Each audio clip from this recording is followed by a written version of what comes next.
आधीच्या पंतप्रधान निवासस्थानी इफ्तार पार्टी ठेवायचे आणि सरन्यायाधीश देखील उपस्थित राहायचे। मग गणपती पूजनाला मोदी गेले तर इतका गजब का? फडणवीसांनी ट्विट करत विरोधकांना फटकारलं। पंतप्रधान मोदींकडून काल सरन्यायाधीश चंद्रचूड यांच्या निवासस्थानी गणपतीचं दर्शन। शिवसेना राष्ट्रवादी संपवण्यासाठी न्यायालयाची मदत घेतली जाते का? आता न्याय मिळेल असं वाटत नाही, राऊतांची टीका। फक्त हिंदूंशी व्यवहार करेन अशी प्रत्येकानं शपथ घेतली पाहिजे।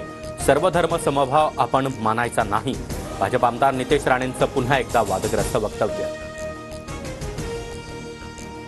कुठल्याही धर्म आणि समाजाबद्दल वाईट बोलता कामा नये। समाजामध्ये तेढ निर्माण करणाऱ्यांचा राष्ट्रवादी विरोधच करत राहील। कायदेशीर कारवाईसाठी मागे पुढे पाहणार नाही, अजित पवारांचा इशारा।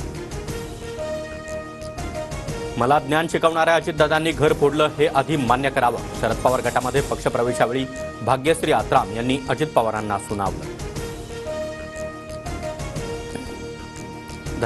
धर्मराव बाबा शेर तर मी शेरणी। कार्यकर्त्यांना कुणी हात लावा तर हात कापून टाकेन। भाग्यश्री आत्राम यांचा अप्रत्यक्ष वडिलांनाच इशारा।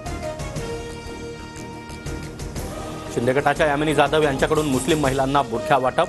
भायखळ्याचा गड राखण्यासाठी जाधव मुस्लिम समुदायाला आकर्षित करण्याचा प्रयत्न करत असल्याची चर्चा।